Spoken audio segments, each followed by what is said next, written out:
ചോദ്യം ഇതാണ്, ഒരു ബുക്കിൻ്റെ വില ആദ്യം 30% വർദ്ധിച്ചു, പിന്നെ അത് 30% കുറഞ്ഞു.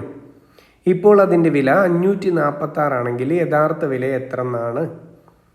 ഒറ്റ കാര്യം ഓർത്താൽ മതി, ഒരു സാധനത്തിൻ്റെ വില X% കൂടുകയും X% കുറയുകയും ചെയ്താൽ ആ രണ്ട് ചേഞ്ചസിൻ്റെ കമ്പൈൻഡ് എഫക്റ്റ് എപ്പോഴും കുറവായിരിക്കും. എത്ര കുറവെന്ന് ചോദിച്ചാൽ x²/100 കുറവായിരിക്കും എപ്പോഴും അതിൻ്റെ കമ്പൈൻഡ് എഫക്റ്റ്, ആ രണ്ട് ചേഞ്ചസിൻ്റെ എഫക്റ്റ്. ഓക്കെ ആണോ? അപ്പോൾ ഇവിടെ പറയുന്നു 30% കൂടി 30% കുറഞ്ഞു.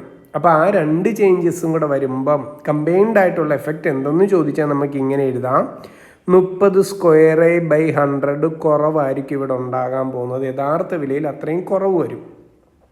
30² എത്രയാ? 900 ആണ്.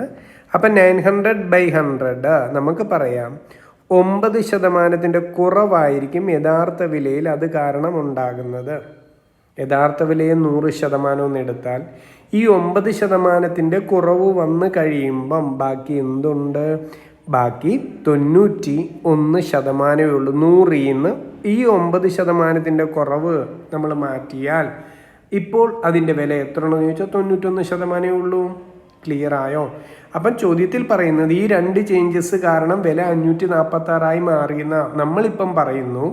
ഈ രണ്ട് ചേഞ്ചസ് കാരണം വില 91% മാറി. അപ്പം നമുക്ക് എഴുതി വെക്കാം, 91%ത്തിൻ്റെ വാല്യൂ ആണ് 546. എന്താ കണ്ടുപിടിക്കണ്ടേ? അതിൻ്റെ യഥാർത്ഥ വിലയാണ് കണ്ടുപിടിക്കണ്ടേ.